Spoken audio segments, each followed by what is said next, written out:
temos tido bons momentos na presença de Deus, né? Espero que o Senhor Deus dê continuidade nesta tarde. Queria convidá-los a ler a Bíblia, eu não tenho muito tempo disponível, né? Romanos capítulo 4. Nós vamos falar um pouquinho sobre o batismo com o Espírito Santo, receber o Espírito Santo, procurar explicar de uma maneira clara e apontando para Cristo como base. Romanos 4:11 diz, referindo-se a Abraão, e Abraão recebeu o sinal da circuncisão, selo da justiça da fé, quando estava na incircuncisão, para que fosse pai de todos os que creem, estando eles também na incircuncisão, a fim de que também a justiça lhes seja imputada. Amém. Podem sentar, que o Senhor acrescente as suas bênçãos à leitura da sua palavra. Quero mostrar, com a ajuda de Deus nesta tarde, quão básica é para cada etapa da graça a justiça da fé. Quero que você olhe para cá, não vá se distrair, olhe para mim, para cá, preste atenção.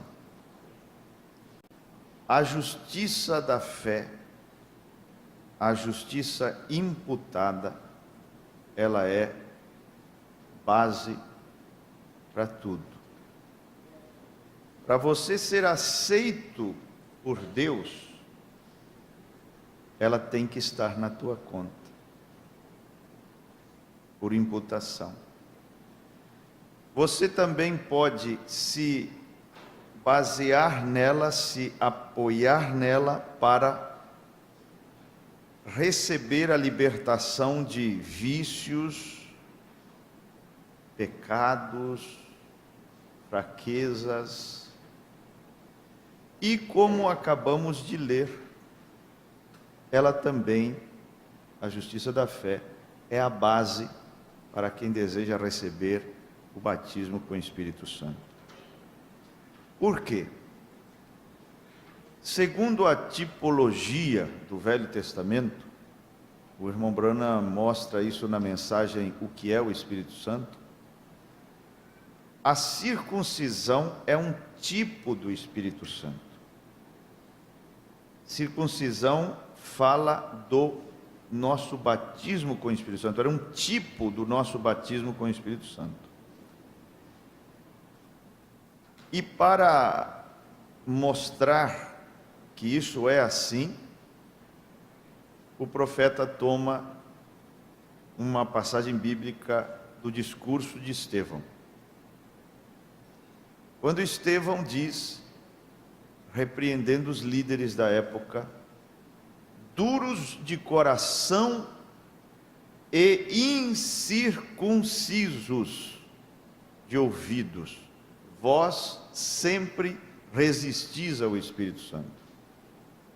Então o profeta diz, se eles eram incircuncisos de coração por resistir ao Espírito, logicamente quem recebe o Espírito é aquele que é circuncidado de coração. Então, se a circuncisão é tipo do Espírito Santo, se a circuncisão é tipo do batismo com o Espírito Santo, o que a circuncisão sela? O que a circuncisão selou na vida de Abraão, conforme acabamos de ler? A circuncisão, conforme acabamos de ler, veio para selar a justiça da fé. E o Espírito Santo, que é o selo, Efésios 4:30, né? Não entristeçais o Espírito Santo de Deus, com o qual fostes selados. O Espírito Santo também vem para selar a justiça da fé, que veio parar na nossa conta. O Espírito Santo, e aqui eu quero que vocês prestem atenção para entender, que o Espírito Santo não vem selar a nossa justiça própria. Mesmo porque a nossa justiça própria é um trapo de imundície, devido ao alto padrão divino, de exigência divina. Como que ele vai selar isso? É exatamente como quando a pomba foi liberta, foi liberada da arca. Você vê que o corvo não voltou. Por quê? As águas estavam cheias de cadáveres, de animais, de pessoas, e ele teve ali o seu avivamento com aquela carniça que estava flutuando. Já a pomba, a Bíblia diz que a pomba não achou lugar onde pousar o seu pé, teve que retornar para a arca. A pomba é tipo do Espírito Santo. Então, ela precisa de um lugar para pousar o seu pé. E esse lugar onde ela vem para pousar o seu pé não pode ser um trapo de imundície, de justiça própria. Ela só pode pousar o seu pé sobre as perfeições de Cristo, que foram imputadas a nós pela fé. Quando diz justiça da fé, não é justiça própria. O que é justiça da fé? É a justiça que eu alcanço porque creio. Alcanço crendo. Por isso é justiça da fé.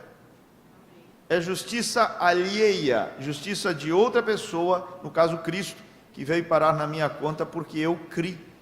Por isso diz: o justo vive pela fé. A pomba precisa de um lugar onde pousar o seu pé.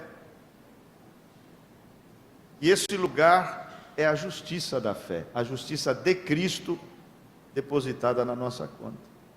Aí você vai entender também porque o irmão Brana disse que o óvulo não era de Maria. Em várias mensagens você vai encontrar o irmão Brana dizendo assim: o óvulo era de Maria, o óvulo era de Maria. Isso está errado. Não é que está errado porque eu digo que está errado, mas porque o próprio irmão Brana, na mensagem Unidade, uma mensagem bem posterior a essas, que ele menciona que o óvulo era de Maria, nessa mensagem Unidade ele diz: eu sempre pensei que o óvulo era de Maria. Mas se o óvulo fosse de Maria, isso romperia a profecia do Salmo 16. Se o óvulo fosse de Maria, Jesus não ressuscitaria ao terceiro dia. Olha que forte e que profundo. Por quê? Se o óvulo fosse de Maria, Jesus teria alguma espécie de conexão com a velha criação, e já não seria aquele santo que não veria corrupção. Ele apodreceria na sepultura. Nem o óvulo era de Maria. Por quê? Porque a semente palavra precisava de um lugar onde assentar o seu pé. Não poderia ser a velha criação. Tinha que ser algo de Deus. O óvulo era de Deus, o óvulo era de Deus, a semente era de Deus. O Espírito Santo é o Espírito Santo de Deus, e o óvulo que recebe esse Espírito, essa pomba, é a justiça de Deus na nossa conta. Está entendendo? Agora o irmão Brana vem nas eras e diz: a justiça da fé é uma revelação perdida, que se perdeu,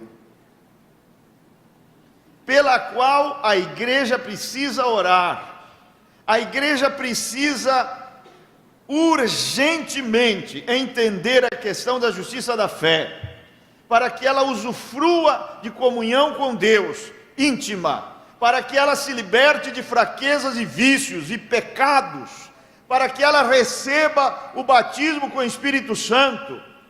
A justiça da fé é até mesmo a base da palavra falada.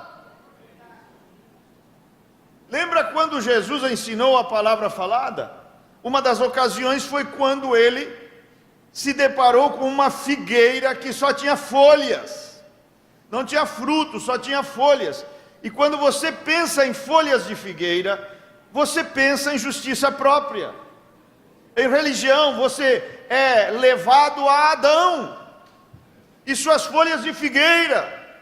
O que eram folhas de figueira? O avental de folhas de figueira de Adão não era outra coisa que justiça própria. O homem tentando retornar à comunhão com Deus por meios próprios. Aí então, ali estava uma figueira, como um Adão, cheio de folhas de figueira,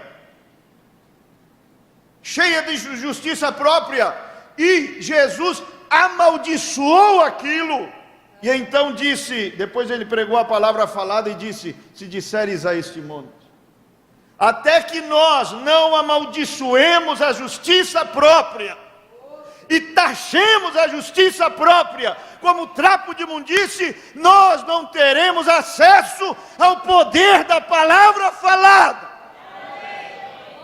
A terceira puxada depende da revelação da justiça da fé. Até que você não amaldiçoe, até que você não despreze. Nossas obras próprias humanas devem ser reduzidas a nada. As obras que Deus aceita são aquelas que têm Cristo como ponto de partida. Não eu, não você. Nós podemos ter obras sem ter Cristo como ponto de partida, e isso não será aceito. Naamã chega na casa de Eliseu e diz assim: o que eu faço? Diz: mergulhe 7 vezes no Jordão. De quem veio, você acha de quem veio essa ideia? Veio de Deus, não é? Essa orientação veio de Deus ao profeta, e o profeta falou para Naamã, da parte de Deus, o que ele deveria fazer se ele quisesse ser curado. Sim ou não? Amém? Amém? Agora, Naamã quase caiu no erro do legalismo. Obras sem ter Deus como ponto de partida, porque ele disse assim: eu não vou mergulhar nesse Jordão. Mas Deus tinha dito, o ponto de partida, Deus tinha dito: mas você deve mergulhar no Jordão. Ele diz: não, Abana e Farpar, rios de Damasco são melhores. E se ele fosse para Damasco e mergulhasse lá, obras, ele teria obras, mas que teriam ele mesmo como ponto de partida, não iria funcionar. Ele poderia mergulhar 7 vezes, 50 vezes, mas por quanto aquilo seria uma coisa de ideia própria. Isso é obras divorciadas do ponto de partida que é Deus. Você pode ter obras divorciadas da cruz, da obra consumada. Isso serão obras mortas. Paulo disse obras mortas. Porque aí o ponto de partida seria ele, a sua interpretação. Ele achava que os rios lá em Damasco eram melhores. Haveria obras, sim. Haveria atividade da parte dele, sim. Haveria mergulho, sim. Mas não haveria cura, não haveria resultado, não haveria aprovação divina. O Espírito Santo não se moveria para curá-lo, porque iniciou nele, não em Deus. Deus disse: é no Jordão. Se no tanque de Betesda, aquele homem que estava doente dissesse assim, porque era depois que o céu agitava as águas. O ponto de partida sempre é o céu. O ponto de partida sempre é Deus. Quando Deus agitava as águas, quando do céu vinha aquele anjo, quando o céu tomava a iniciativa e agitava as águas, o primeiro que descia era curado. Mas vamos supor que o homem ali doente dissesse assim: por que eu tenho que esperar que o céu mova as águas? É o mesmo lugar, são as mesmas águas, é o mesmo tanque. Eu vou descer lá e vou mergulhar nesse tanque. Você acha que aconteceria milagre? Mas haveria obras, sim ou não? Haveria obras, mas obras mortas. Tem obras que não movem Deus. As únicas obras que movem Deus, que põem o Espírito Santo em ação, são aquelas que se originam no Cristo que habita dentro de nós, quando Ele é o nosso ponto de partida. Você pode realizar obras provenientes da tua carne, bios, vida natural, mas elas têm que ter como ponto de partida Zoe. Está entendendo? E esta justiça da fé, diz o profeta, é uma revelação que a igreja perdeu. Página 18 e 19 das Eras, ele diz: ninguém sabe as coisas de Deus senão o Espírito de Deus, e aquele a quem o Espírito de Deus as revela. Nós precisamos pedir a Deus por revelação, mais do que qualquer outra coisa no mundo. Você cresce por meio de revelação.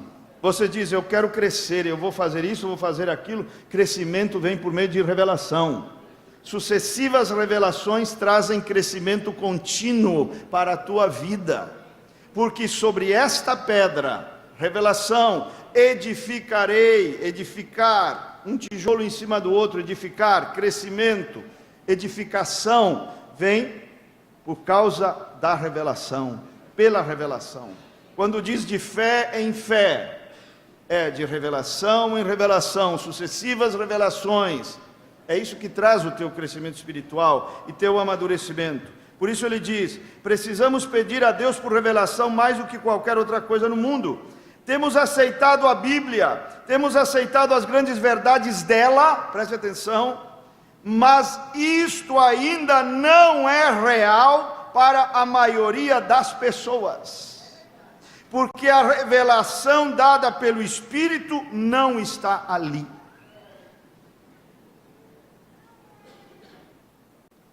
Até que não te seja revelado, aquilo não será real para você. Você pode ter tudo aqui, mas não será real. O intelecto não é algo que traz realidade. Revelação no coração é o que traz realidade, é o que torna real o mundo espiritual para você. A palavra não foi vivificada, revelação traz vivificação da palavra. A Bíblia, em 2 Coríntios 5:21, diz que temos nos tornado a justiça de Deus pela nossa união com Jesus Cristo. Olha que coisa tremenda. Cristo tornou-se, não pecador, Cristo tornou-se pecado. E você e eu nos tornamos a própria justiça de Deus. Já parou para pensar isso? Eu sou a justiça de Deus em Cristo. Eu sou a justiça de Deus em Cristo.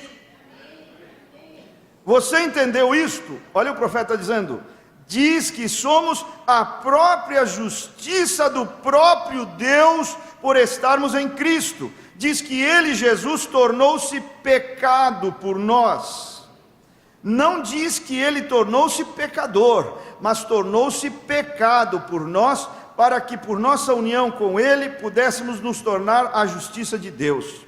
Se nós aceitamos o fato, e devemos, de que Ele literalmente tornou-se pecado por nós através de sua substituição por nós, então devemos também aceitar o fato de que nós, através de nossa união com Ele, temos nos tornado a própria justiça de Deus. Rejeitar um é rejeitar o outro, aceitar um é aceitar o outro. Agora ouçam, agora nós sabemos que a Bíblia diz isso, não pode ser negado, mas está faltando a revelação disso. Não é real para a maioria dos filhos de Deus, é apenas um bom versículo na Bíblia, mas precisamos tê-lo vivificado para nós, e isso exigirá revelação. Revelação. Quando você tem a revelação da justiça da fé, o céu começa a se abrir para você. A comunhão com Deus torna-se mais íntima, a santidade torna-se real, o Espírito Santo aproxima mais, experiências sobrenaturais começam a acontecer. Aleluia, aleluia. Então, veja isto. O Messias, ele tinha duas naturezas. Falamos um pouquinho ontem na vigília sobre isso. Natureza humana e natureza divina. Ele tinha que ser homem e também Deus, tinha que ser Deus e homem ao mesmo tempo. Porque como homem, ele poderia morrer. E como Deus, poderia habitar em nós.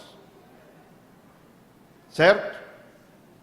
Porque você não poderia matar aquela coluna de fogo. Você não poderia colocar uma coroa de espinhos naquela coluna de fogo. Não se pode matar aquela coluna de fogo.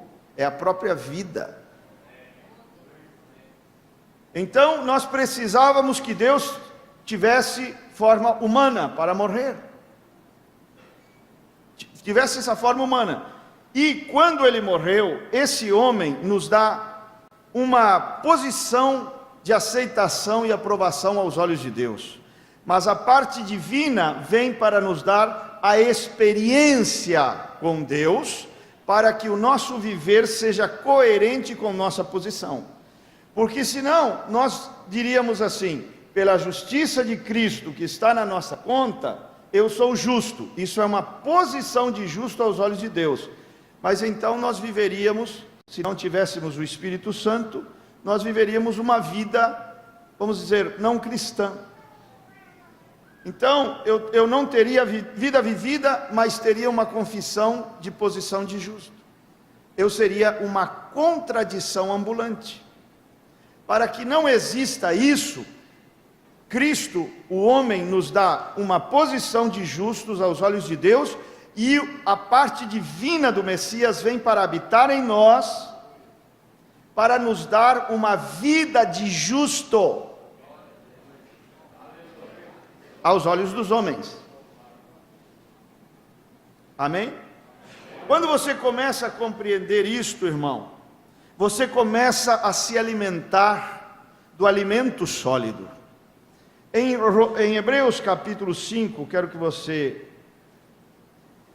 veja essa escritura em Hebreus 5.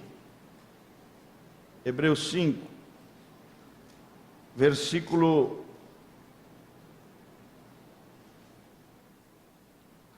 12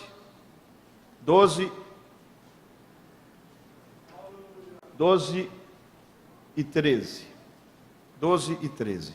Hebreus 5.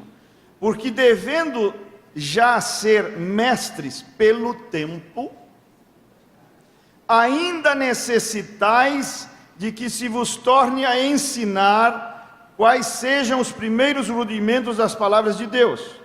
E vos haveis feito tais que necessitais de leite e não de sólido mantimento. Agora vamos ver o que é leite e o que é sólido mantimento. Versículo 13. Porque qualquer que ainda se alimenta de leite, não está experimentado na palavra da justiça, porque é menino. Quando Paulo diz palavra da justiça, ele não está se referindo à justiça própria. Isso é a justiça de um fariseu. Ele está se referindo à justiça imputada. E quando você não entende essas questões da justiça imputada, a palavra da fé, Paulo diz que você ainda está bebendo leite. Quando você começa a ter revelação da justiça da fé, você começa a deixar de lado o leite, você começa a ser desmamado, você começa a se alimentar do alimento sólido. Por isso, quando o profeta diz, quando a noiva souber quem ela é, ela se tornará um exército invencível. Aleluia! A noiva precisa ser desmamada.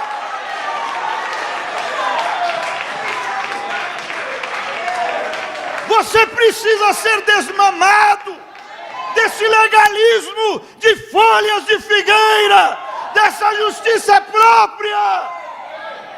Deus quer te arrancar dos seios do legalismo, desse leite medíocre, baixo e vil, e te levar para o seio de El Shaddai. Te levar para a mesa onde há o alimento sólido. A palavra da justiça é o alimento sólido. Mas os bebês ainda estão grudados nos seios do legalismo. E quando você começa a pregar a palavra de justiça, você vai começar a sofrer pressão de todos os lados, do diabo, do inferno, de colegas de ministério, de pessoas que não te entendem. Quando foi que Isaac começou a ser perseguido? Quer que eu te mostre? Gênesis 21. Gênesis 21, versículos 8 e 9. Falando sobre Isaac. E cresceu o menino e foi desmamado. Então Abraão fez um grande banquete no dia em que Isaac foi desmamado. Repete a segunda vez, desmamado. Quando a Bíblia repete algo, ela quer dizer para você assim, preste atenção, tem coisa importante aqui. Ele foi desmamado. E no próximo versículo diz, e viu Sara que o filho de Agar, a egípcia, que esta tinha dado a Abraão, zombava de Isaac. Esse versículo 9, Paulo citou em Gálatas 4, quando diz que assim como Ismael perseguia Isaac, nós também hoje, ele diz, e não é diferente hoje, nós também hoje seremos perseguidos pelo Ismael. Quando que Isaac começou a ser perseguido? Quando foi desmamado. Quando que esta noiva vai começar a ser perseguida? Quando ela for desmamada. E como é que você é desmamado? Quando você começa a entender a palavra da justiça, você começa a se assentar nos banquetes da carne fresca da palavra. Você começa a entrar em intimidades sobrenaturais de Deus. Aleluia! E então você tem a escritura em Gálatas 3, quero te mostrar algo aqui. Como é que você recebe o Espírito? Qual é a base para Deus dar o Espírito e qual é a base para o homem receber o Espírito? Você está se matando para receber uma coisa que é um dom. Você tem uma ideia errada de como receber o Espírito Santo. Você faz isto e faz aquilo. É uma coisa tão ridícula como se alguém no dia do teu aniversário viesse com um presente para você e ao invés de simplesmente receber, você diz, não, eu tenho que fazer alguma coisa por isso. Dom e trabalho são duas coisas diferentes. Paulo em Romanos 4 diz, o salário é para quem trabalha, mas e aquele que não trabalha e recebe? Isso é graça.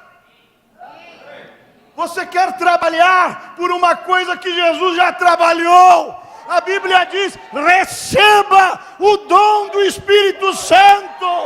Receber é estender a mão da fé e dizer: eu recebo. Qual é a base? Já vimos em Romanos 4,11 que a circuncisão é selo da justiça da fé. O Espírito Santo sela não justiça própria, mas a justiça da fé. O Espírito Santo não sela a minha justiça pessoal, mas a justiça dele na minha conta. É isso, a pomba necessita de um lugar onde pôr o seu pé. A semente precisa de um óvulo que vem de Deus, e não um óvulo de Maria, não da igreja. Esse óvulo tem que ser dele, tem que ser o óvulo palavra. Aleluia. Gálatas 3, verso 2: só quisera saber isto de vós: recebestes o Espírito pelas obras da lei ou pela pregação da fé? Ou seja, algo que você fez, ou porque você creu naquilo que pregaram, que já estava feito, e que você tinha apenas que crer naquilo. É pela pregação. Veja como diz: recebestes o Espírito. Aqui está falando do ponto de vista humano. Qual é a base para o homem receber? Recebestes o Espírito. Qual é a base para o homem receber o Espírito? Obras da lei, algo que ele faz, ou a pregação da fé? Pregação da fé é isto: a obra foi consumada, creia. É através desse tipo de pregação que você recebe, ou é obras da lei, fazendo coisas? Qual é a base para o homem receber o Espírito? É a pregação da fé. Vamos ver qual é a base para Deus dar o Espírito. Agora vamos analisar o ponto de vista divino. Vamos ver aqui, verso 5: aquele, pois, que vos dá o Espírito, aquele Deus que vos dá. Agora é Deus dando o Espírito. Com que base? Vimos no verso 2 o homem recebendo, agora Deus dando. Qual é a base para Deus dar? Aquele, pois, que vos dá o Espírito e que opera maravilhas, justiça da fé, pregação da fé. Você quer ver milagres na igreja? Então entenda, porque Ele opera maravilhas por causa de algo. Ele dá o Espírito Santo por causa de algo. Aquele que vos dá o Espírito e opera maravilhas entre vós, o faz pelas obras da lei ou pela pregação da fé?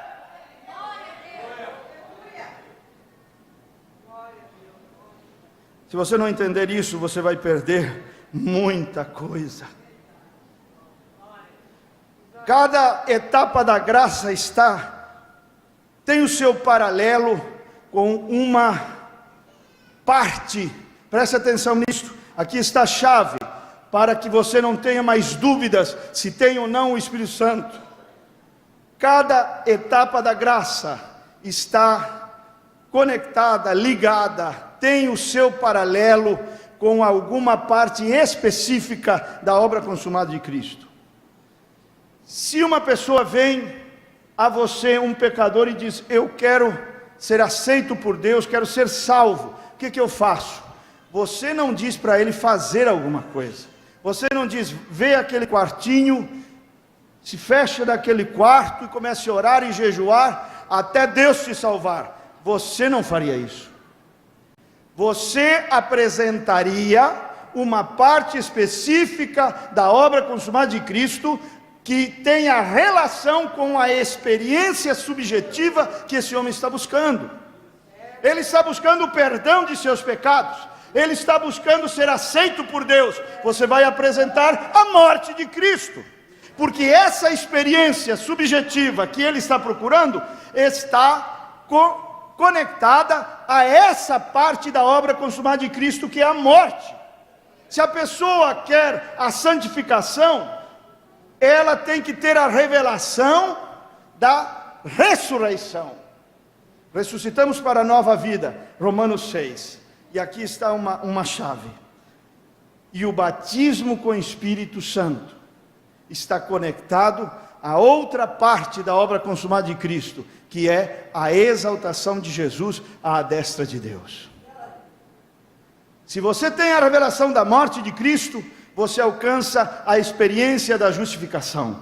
Se você tem a revelação da ressurreição de Cristo, você alcança a experiência subjetiva da santificação. E se você alcança a revelação da exaltação de Cristo à destra de Deus, você terá a base para o batismo com o Espírito Santo.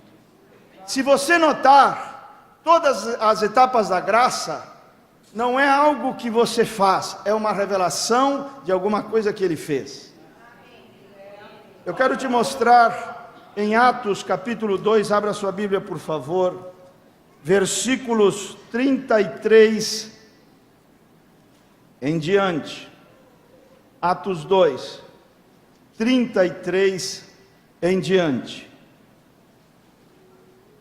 Diz a Bíblia: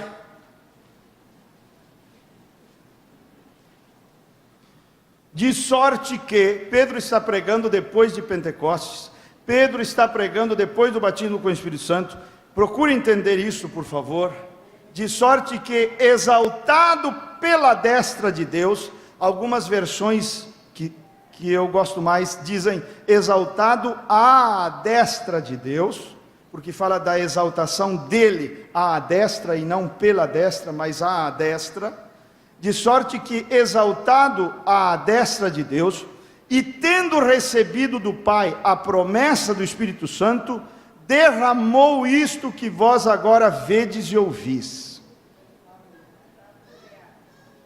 Porque Davi não subiu aos céus, mas ele próprio disse o Senhor ao meu Senhor, assenta-te à minha direita. Está vendo? Está falando da exaltação de Cristo à destra de Deus. Até que põe os teus inimigos por escabelo dos teus pés. Saiba, pois, com certeza, toda a casa de Israel, que a esse Jesus a quem vós crucificastes, Deus o fez Senhor e Cristo. O que aconteceu quando Jesus morreu? E quando eu tive a revelação disso, eu tive meus pecados perdoados. E quando eu tive a revelação de sua ressurreição, posso caminhar em novidade de vida, a santificação. E quando eu tenho a revelação da sua exaltação, eu recebo o derramamento do Espírito Santo sobre a minha vida. Veja como diz, quando ele foi exaltado à destra de Deus, ele recebeu do Pai a promessa do Espírito e derramou. Do que depende o derramamento do Espírito? Do meu jejum e da minha oração? Não, tem a ver com algo que aconteceu com ele. Vamos dizer, Pentecostes era a evidência de que Jesus havia sido exaltado à destra de Deus. Isto que vedes e ouvis aconteceu porque ele foi exaltado à destra de Deus. Este Pentecostes existe porque é uma evidência e uma prova de que ele está em um lugar de poder e glória. É para isso que você tem, é para esse lugar que você tem que olhar. Preste atenção. Os irmãos de José chegaram para Jacó depois que José chegaram para José e disseram: José está vivo. José está vivo. Jacó não podia crer. Jacó não podia crer. Diz: vocês estão zombando de mim. Não, José está vivo. José não está na sepultura. Aleluia. José está ocupando uma posição de glória e poder no Egito. Aí ele diz: mas não é possível. E a Bíblia diz que ele não conseguia assimilar aquilo. Eu espero que você consiga assimilar isso nesta noite, porque isto tirará todas as dúvidas do teu coração. Jacó não conseguia assimilar. Toda uma vida ele caminhou crendo que seu filho estava morto, Tem crentes que vivem uma vida que parece que o Cristo deles está morto. Mas é hora de ter a revelação que Cristo está à destra de Deus.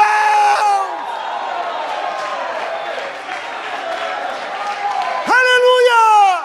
Aleluia!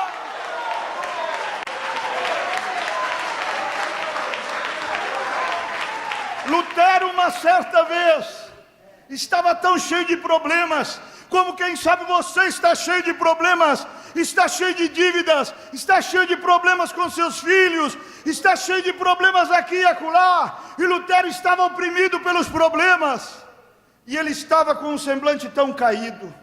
Ele passou pela sua mulher e foi se trancar no quarto. Daqui a pouquinho, ela bate na porta do quarto. Quando ele sai, ela está toda de preto. E ele diz: por que você está assim? A esposa disse: estou de luto. De luto? Por quê? Diz: porque parece que teu Deus morreu. Porque você anda tão ansiosa, aflita e preocupada, que parece que Deus não existe.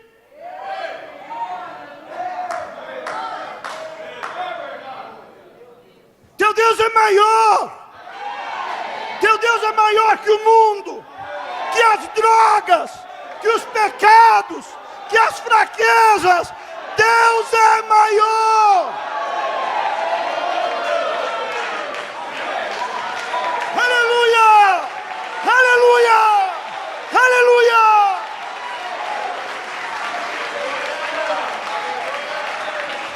Mas por que você anda deprimida? Por que você anda depressiva? Como se teu Deus estivesse morto. José não está morto. Nosso José não está morto.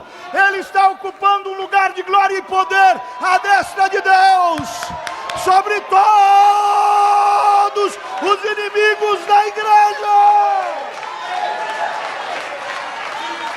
Aleluia! E ele diz: eu não consigo assimilar isso. Jacó disse: eu não consigo crer nisso. Eu não consigo assimilar isso. Sabe o que a Bíblia diz? Como ele passou a crer? Porque ele saiu da sua casa e viu as carruagens egípcias que José tinha enviado para buscá-lo. Aí a Bíblia diz: então ele creu. As carruagens são um tipo do Espírito Santo. A evidência, aleluia, que José está em uma posição de glória e poder. Pentecostes, Atos 2, o derramamento do Espírito Santo, é a evidência que nosso José não está morto. Ele ocupa um lugar de glória e poder. Aleluia! E eu espero que Deus se derrame nesta noite sobre a sua igreja.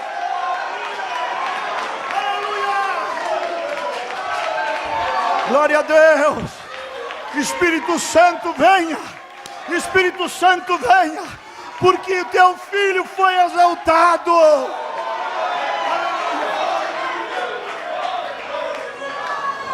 Ele creu porque ele viu carruagens egípcias. Aquelas carruagens egípcias que o levariam, aleluia, que o levariam para os braços de José. O Espírito Santo é a carruagem que nos levará para o céu, para encontrar com nosso José nos lares.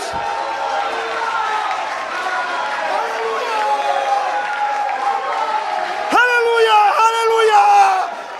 Aleluia!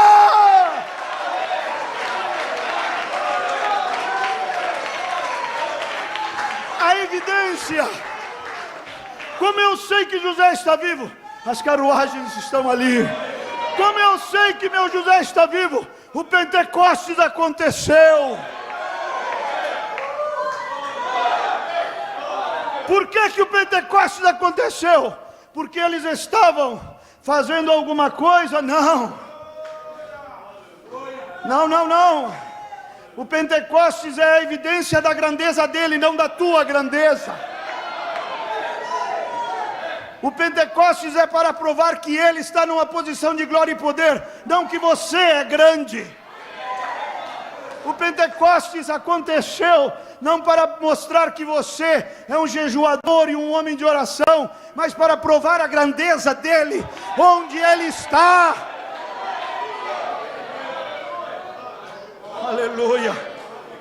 O Pentecostes aconteceu. Agora, Jesus morreu. Você foi perdoado. Sim ou não? E você diz assim: eu fui perdoado. Você não diz assim: eu serei. Eu fui. Mas no que você se baseia? Em algo que ele fez. Em algo que aconteceu com ele, não comigo. Eu não olho para mim mesmo. Esse é o problema da igreja. Ela está olhando muito para si mesma. Você tem que olhar para ele, olhando sempre para Jesus. Quando a noiva souber quem ela é, você sabe quem ela é ele. Como ela se torna ele? Recebendo dele as coisas dele. Como ela se torna ele? Quando ela recebe a justiça dele na conta dela, ela vai se tornando ele. Aleluia. Quando ela recebe o Espírito Santo dele, ela vai se tornando ele. É tudo dele. Você quer se gloriar? Glorie-se no Senhor. Então você olha para uma parte específica da obra de Cristo e diz: eu fui perdoado. Quando te é revelado a morte de Cristo como substituto pelos seus pecados, você diz: eu aceito isso e eu fui. Você não diz: eu serei. Eu fui. Eu fui. Quando você está doente, você olha para onde? Chagas. Chagas. Pisaduras. Pisaduras de quem? Obras de quem? Açoites de quem? Aleluia. E pelas suas chagas. E pelas suas chagas. E pelas suas chagas. É interessante, irmão. É interessante, irmão, que você não diz assim: eu serei curado. Você diz: fui. Já o tenho. Já o tenho. E a febre está ali, mas você não está olhando para a febre. A dor está no corpo, mas você não está olhando para a dor. Está olhando na direção certa. Ele.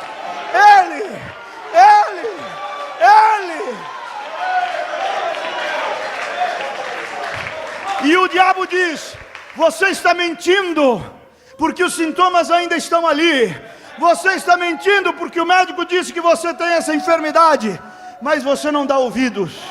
Continua olhando e diz: fui, recebo, já o tenho. Pelas chagas dele fomos curados. Aleluia!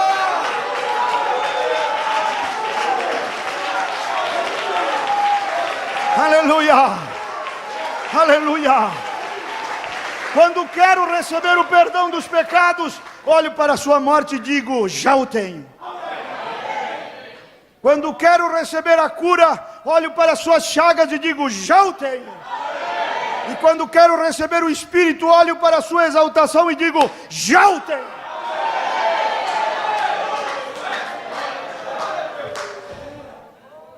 Você diz assim: você está com febre, com dores. Eu te pergunto, você está mentindo quando diz: já o tenho? Não. Porque você está olhando para algo que ele fez. E quando você diz assim: porque Jesus foi exaltado e recebeu a promessa do Espírito, então o Espírito foi derramado porque ele foi exaltado. Já o tenho. Você está mentindo? Não. Então é hora de acreditar pode dar um chute na incredulidade e dizer: eu tenho o Espírito Santo, porque aleluia, Ele foi exaltado à destra de Deus.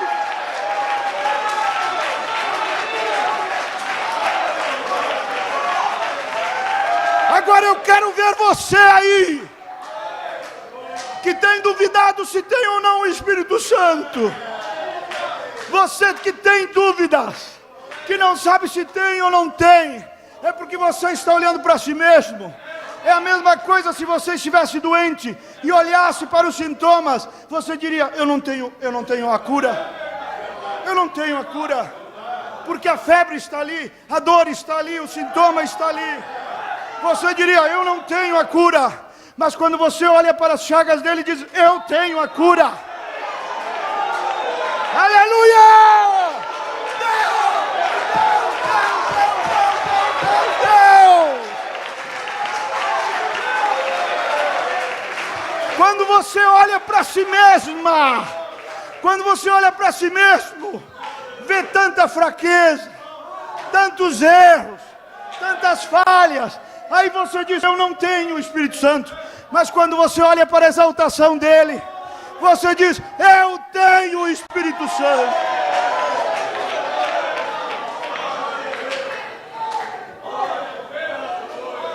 Você diz que não tem, porque está olhando para si mesma.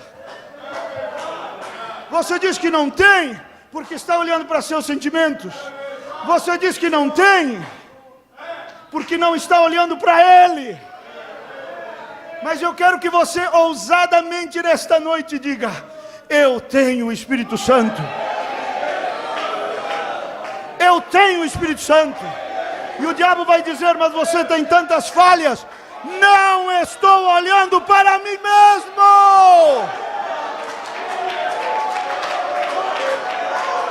Eu tenho o Espírito Santo. Vamos lá, igreja. Eu tenho o Espírito Santo. Eu tenho o Espírito Santo. Porque é por fé. É por fé. Não estou olhando para mim. Estou olhando para algo dele. Algo que aconteceu com ele. Se eu olhar para mim, eu não vou enxergar o Espírito Santo. Mas se eu colocar os olhos nele, eu vou dizer pela fé: já o tenho.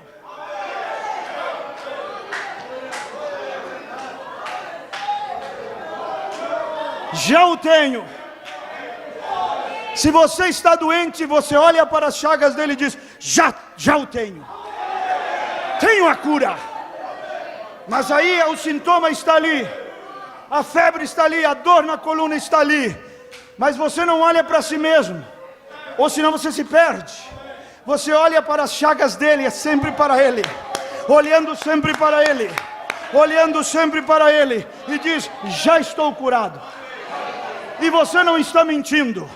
E quando você olha para a exaltação dele, diz: já recebi, já o tenho. Porque ele foi exaltado, o Espírito foi derramado. O derramamento do Espírito é para provar a grandeza do nosso José. Que ele é Senhor e Cristo, aleluia. Que ele é grande. Que ele está em uma posição de glória e de poder. Não é para provar quão grande eu sou. As carruagens provam quão grande ele é. Pentecostes é a evidência que ele está em um lugar de senhorio e glória. Aleluia. E você diz: já fui curado. E você não está mentindo. E quando você diz: já o tenho, eu tenho o Espírito Santo. Por que receber? É um presente. Presente você não tem que fazer nada. O salário do mês você trabalha por ele. Mas na data do teu aniversário você não tem que trabalhar por todos os presentes que você recebe. Ele já trabalhou. Agora estenda a mão da fé e receba o Espírito Santo. Já o tenho. O diabo vai dizer: você é uma mentirosa. Você diz: não estou olhando para mim mesmo. Sei que sou uma mulher cheia de falhas, mas hoje eu fui ensinada que é para evidenciar o que Ele é, a sua grandeza. Então digo que já o tenho. Já o tenho. Você teria coragem de dizer nesta noite: já o tenho. Aí o diabo vai dizer assim: no que você se baseia? Na exaltação dele. Você diz assim: meus pecados foram perdoados. O diabo vai dizer: no que você se baseia? Na morte dele. Eu estou curado. Diz: no que você se baseia? Você está cheio de febre e dores. Estou me baseando nas chagas dele. Aí você diz: eu tenho o Espírito Santo. Ele dirá: no que você se baseia? Na exaltação dele.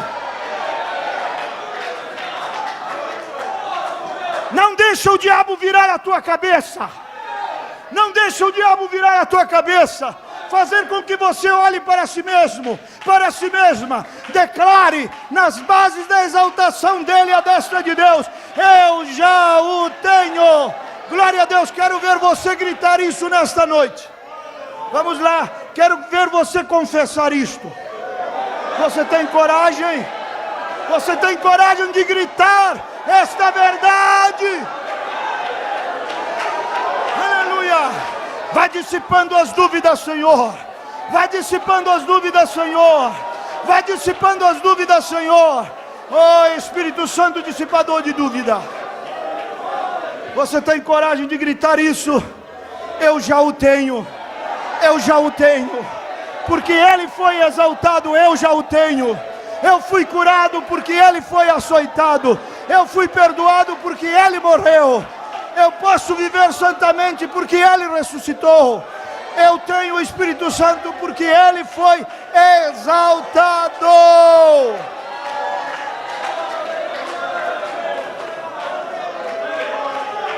Moça, moço, você tem coragem de dizer: já o tenho? Já o tenho. Quero ver você gritar isso. Quero ver você gritar com os pulmões, com a alma, com o coração.